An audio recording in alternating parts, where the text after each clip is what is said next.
আসসালামু আলাইকুম। আমি হাসান বলতেছি। পিসিতে উইন্ডোজ দেওয়ার পরে বা পিসিকে রিসেট দেওয়ার পরে এরকম অবস্থা থাকে, তখন পিসিতে বিভিন্ন ব্রাউজারে বা বিভিন্ন সফটওয়্যার প্রয়োজন হয়। আমি আজকে এই ভিডিও টিউটোরিয়ালের মাধ্যমে আপনাদের পিসিতে কেমন করে গুগল ক্রোমটা মাইক্রোসফট এডজ থেকে ডাউনলোড করতে পারবেন এবং আপনাদের পিসিতে কেমন করে ইনস্টল করবেন তা দেখাবো। এজন্য আমি মাইক্রোসফট এজে এই জায়গায় আমি চলে যাব। যাওয়ার পরে ওপেন করে দিব। ওপেন হলো মাইক্রোসফট এজের যে সার্চ বার, এই জায়গায় আমি ক্লিক করে গুগলে চলে যাব।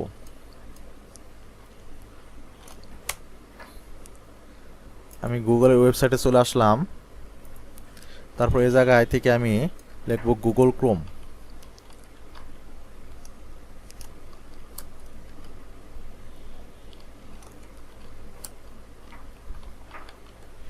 গুগল ক্রোম ডাউনলোড লিখে আমি ইন্টারপ্রেস করব।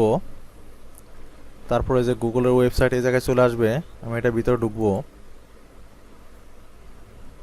তারপর এই জায়গা থেকে যে ডাউনলোড ক্রোম এই অপশনে ক্লিক করব। এই যে দেখেন এই জায়গায় গুগল ক্রোমের যে সেটআপ ফাইলটা এটা ডাউনলোড হয়ে গেছে। আমি এই জায়গা থেকে ফাইলে চলে যাব। ডাউনলোড নামে ফোল্ডারে আমার গুগল ক্রোমের যে সেটআপ ফাইলটা এটা ইনস্টল হয়েছে। আমি এটাকে ক্লিক করে তারপরে রাইট বাটন ক্লিক করব, পরে রান অ্যাজ অ্যাডমিনিস্ট্রেটর এই জায়গায় ক্লিক করব। তারপর ইয়েস এই অপশনে ক্লিক করব। ক্লিক করার পরে এরকম অন ইউর মার্কস এটা আসবে। Connect to the internet waiting to download. এটা আমার পিসিতে ডাউনলোড হয়ে যাচ্ছে।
এই জায়গায় দেখেন আমার পিসিতে গুগল ক্রোম ইনস্টল হওয়ার পরে গুগল ক্রোমে যে শর্টকাট আইকন চলে আসছে।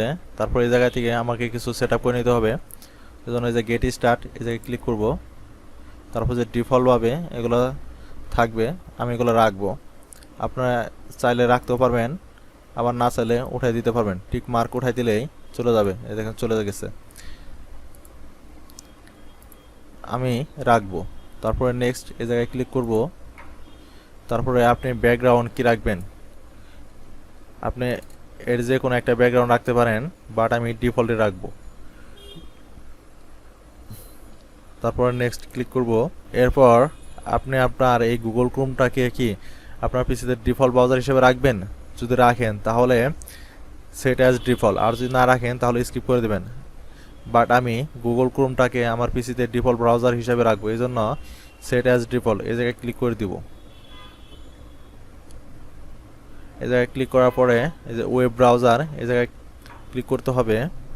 তারপরে যে গুগল ক্রোম এটাকে চুজ করে দিতে হবে। তারপরে চেক ইট আউট এই জায়গায় ক্লিক করতে হবে।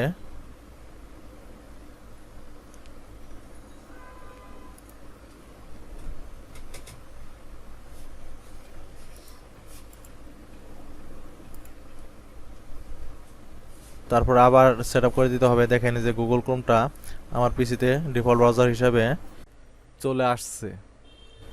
আমি এটাকে এই জায়গা থেকে কেটে দিব। তারপরে এই যে কন্টিনিউ এই জায়গায় ক্লিক করব। গুগল ক্রোম ইনস্টল করার পরে আপনারা আপনাদের ইমেল আইডি এবং পাসওয়ার্ড দিয়ে লগ ইন করে নেবেন। আমি আমার ইমেল আইডি এবং পাসওয়ার্ড দিয়ে লগ ইন করে নেব। ভিডিওটি যদি ভালো লাগে অবশ্যই আমার চ্যানেলটাকে লাইক এবং সাবস্ক্রাইব করে রাখবেন। Thank you.